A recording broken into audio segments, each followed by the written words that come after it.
Hello students, आज हम लोग कार्डियक साइकिल के बारे में पढ़ेंगे।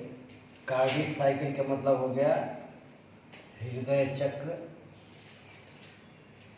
हृदय चक्र के बारे में जानने के लिए हम लोग पहले क्या जानेंगे, हम लोग ये बात जानेंगे कि हम लोग का जो हार्ट है वो हमेशा क्या करता है, सिकुड़ते फैलते रहता है और सिकुड़ और फैल कर कंट्रैक्शन और रिलैक्सेशन करके अपना फंक्शन करता है। तो इस कार्डियक साइकिल में हम लोग इसी बात को पढ़ना है कि हम लोग का हृदय कैसे सिकुड़ता है, कैसे फैलता है, कब सिकुड़ता है, कब फैलता है और सिकुड़ने फैलने से कौन कौन सी घटना हृदय के अंदर होता है। इस तरह से सिकुड़ने और फैलने का एक साइकिल चलते रहता है हमेशा हार्ट में।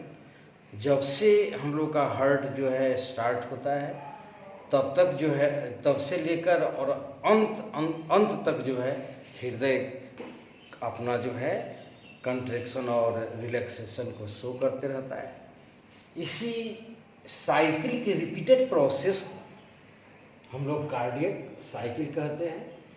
कार्डियक साइकिल को अच्छी तरह समझने के लिए हम लोग इस फ्लो चार्ट को अगर हम लोग समझ लें, इस फ्लो चार्ट को अगर हम लोग समझ जाए तो हम लोग पूरे कार्डियक साइकिल को एकदम समझ जाएंगे।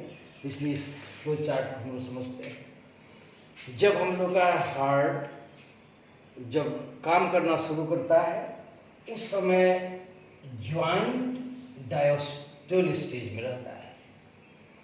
ज्वाइंट डायस्टोल का मतलब हो गया कि ऑल 4 चेम्बर्स, हम लोग जानते हैं कि हृदय में 4 चेम्बर होता है, तो चारों चेम्बर रिलैक्स्ड होता है। रिलैक्स्ड माने फैला होता है।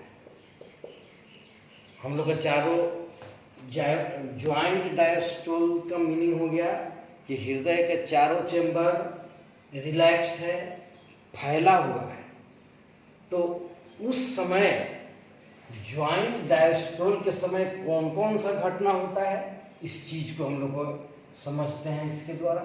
तो पहला काम जो है क्या होगा कि ब्लड फ्रॉम वेना केवा, हम लोग जानते हैं कि वेना केवा जो है एक ब्लड वेसल्स है जिससे ब्लड जो है राइट एट्रिया में आता है। तो ब्लड जो है राइट एट्रिया, जो एक हार्ट चेम्बर है, राइट एट्रिया में वेना केवा ब्लड वेसल्स के द्वारा ब्लड आएगा, फ्लो करेगा।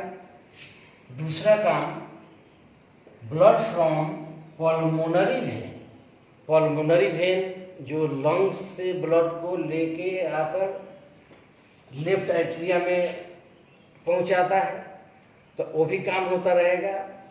तो वेना के बाद राइट एट्रिया में ब्लड लेकर आएगा, पल्मोनरी वेन लेफ्ट एट्रिया में ब्लड लेके आएगा।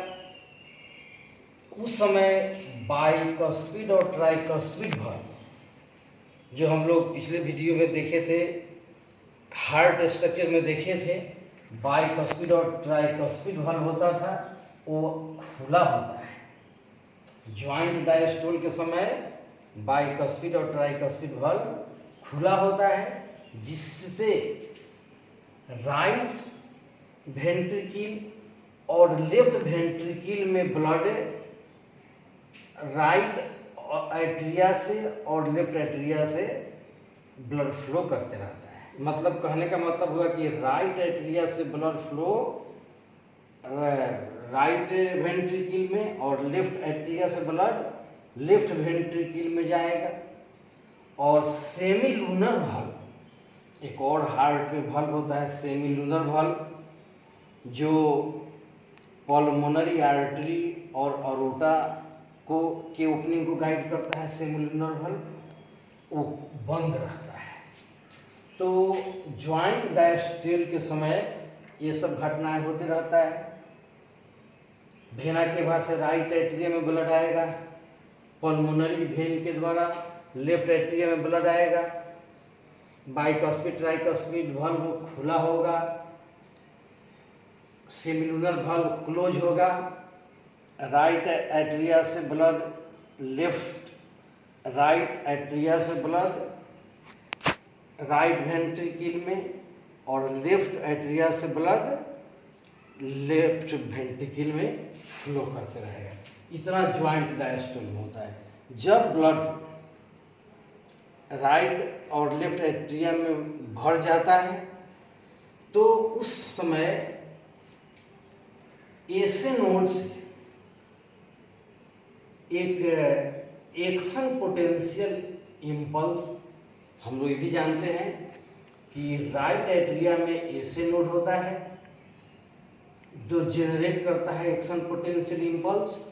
ये ऐसे नोड से generated action potential impulse atria को कंट्रैक्ट कर देता है। कंट्रैक्ट माने सिकुड़ा देता है।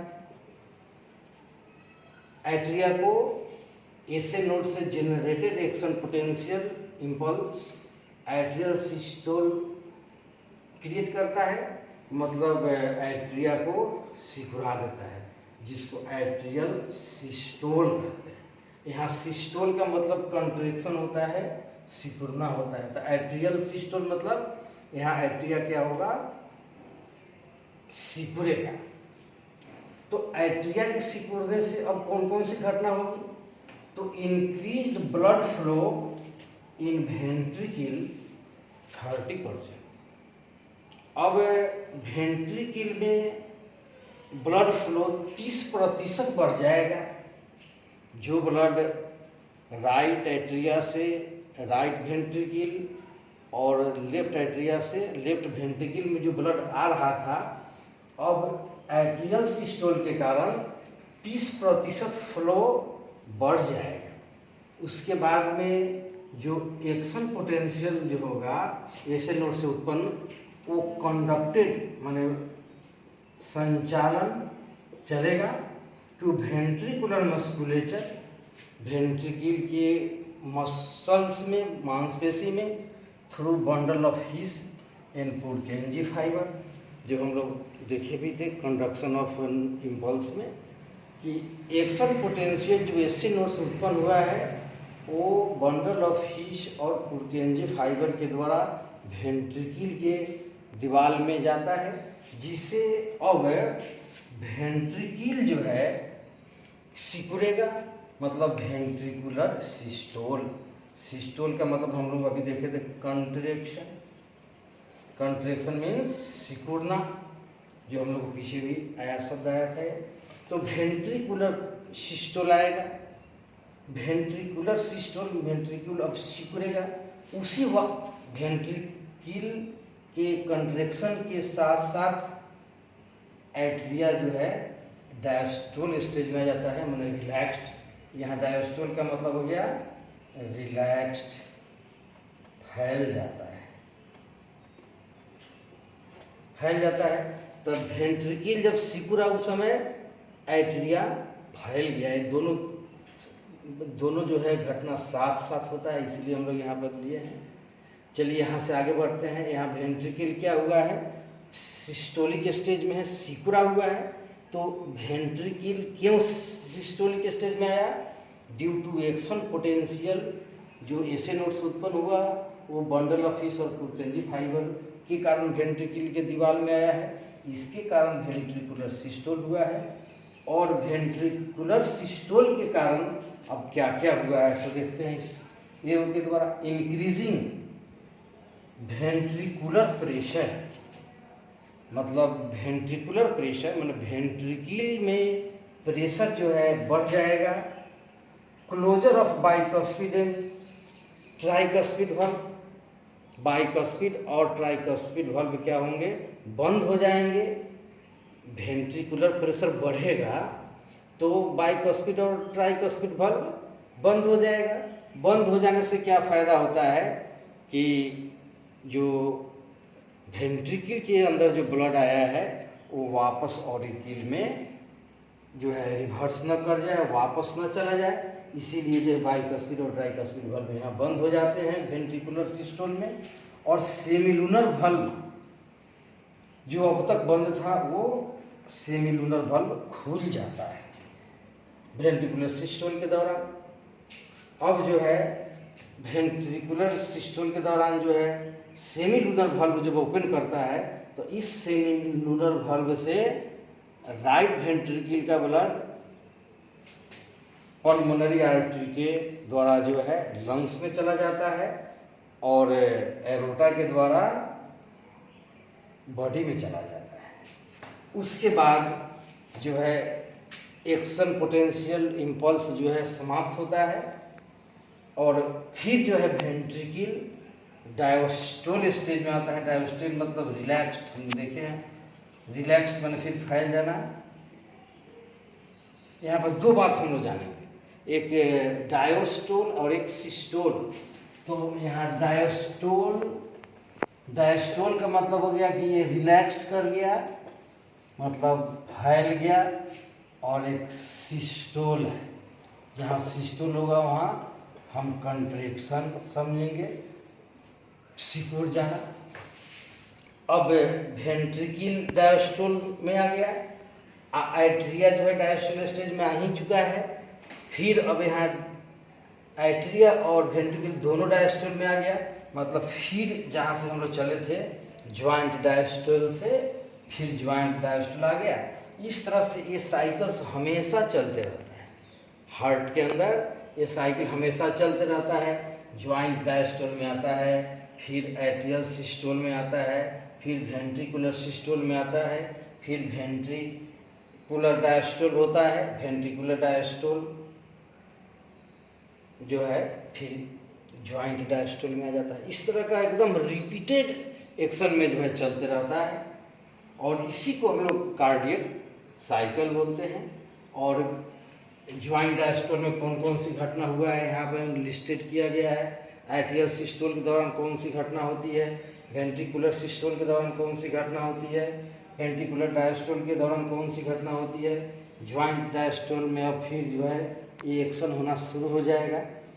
अब हम लोग कार्डियक साइकिल को यहाँ पर जो है कार्डियक साइकिल को डिफाइन किए हैं सीक्वेंशियल क्रमवार, सीक्वेंशियल क्रमवार साइक्लिक इवेंट, चक्रीय घटना इन द हार्ट, हृदय में होने वाले क्रमवार चक्रीय घटना, एकदम क्रमवार चक्रीय घटना हो रहा है, consisting of systole and diastole of both atria and ventricle. Atria और वेंट्रिकल दोनों के सिकुड़ने और फैलने की जो क्रमवार चक्रीय घटना होता है हृदय के अंदर, उसी को हम लोग कार्डियक साइकिल कहते हैं। तो कार्डियक साइकिल का मतलब यहाँ समझे, इस फ्लो चार्ट को ही देकर हम इस डेफिनेशन को समझ सकते हैं, नहीं तो डेफिनेशन नहीं समझ जाएगा। अगर हम इस फ्लो चार्ट को पढ़े हैं, सीखे हैं, समझे हैं तो फिर ये अपने आप आ जाएगा। इसलिए हम लोग देखते हैं कि हृदय के अंदर जो क्रमवार चक्रीय घटना होता है एट्रिया और वेंट्रिकल के सिकुड़ने और फैलने का, उसी को हम कार्डियक साइकिल कहते हैं। कार्डियक साइकिल की अवधि जो है एक कार्डियक साइकिल को चलने में 0.8 सेकेंड लगता है, मतलब 0.8 सेकेंड में एक बार चक्र पूरा हो जाता है। अब इसको हम लोग एक छोटा सा एक साइकिल के द्वारा दिखाए हैं। पर एट्रियल सिस्टोल का टाइमिंग 0.1 सेकेंड, मैंने एट्रियल सिस्टोल में एट्रिया सिकुड़ने में उसको जो है 0.1 सेकेंड का टाइम लगता है। वेंट्रिकुलर सिस्टोल के लिए जो ड्यूरेशन 0.3 सेकेंड है। और फिर ज्वाइंट डायस्टोल के समय मतलब चारों चेम्बर उसका जो है मतलब रिलैक्स्ड होगा 0.4 सेकेंड तक। एट्रियल सिस्टोल रहेगा 0.1 सेकेंड तक, वेंट्रिकुलर सिस्टोल रहेगा 0.3 सेकेंड। इसी क्रम में एक हम लोग का स्ट्रोक वॉल्यूम आता है। कहता है कि ड्यूरिंग कार्डियक साइकिल के दौरान ईच वेंट्रिकल, प्रत्येक वेंट्रिकल मतलब राइट और लेफ्ट दोनों, पंप आउट एप्रॉक्स लगभग 70 ml 70 millilitre of blood is called stroke volume. Stroke volume का मतलब हो गया कि कार्डियक साइकिल के दौरान प्रत्येक वेंट्रिकल 70 ml ब्लड को क्या करता है, पंप आउट करता है, जिसे हम स्ट्रोक वॉल्यूम कहते हैं। कार्डियक आउटपुट होता है, तो कहता है कि वॉल्यूम ऑफ ब्लड, रक्त का आयतन, ब्लड का आयतन, pump out by each ventricle पर मिनट, 1 मिनट में प्रत्येक वेंट्रिकल के द्वारा जो volume of blood pump out किया जाता है उसे हम लोग कार्डियक आउटपुट कहते हैं। कार्डियक आउटपुट जो है, वॉल्यूम जो इसका कार्डियक आउटपुट का होता है 5000 ml, 5000 मिलीलीटर, मतलब 5 लीटर ब्लड जो है कार्डियक आउटपुट में जाता है। इस तरह से कार्डियक आउटपुट को अगर हम लोग स्ट्रोक वॉल्यूम और हार्ट रेट को अगर मल्टीप्लाई कर दे, स्ट्रोक वॉल्यूम और हार्ट बीट को मल्टीप्लाई कर दे, तो कार्डियक आउटपुट निकल जाता है। तो आज हम लोग इस वीडियो में इतना देखें, फिर आगे।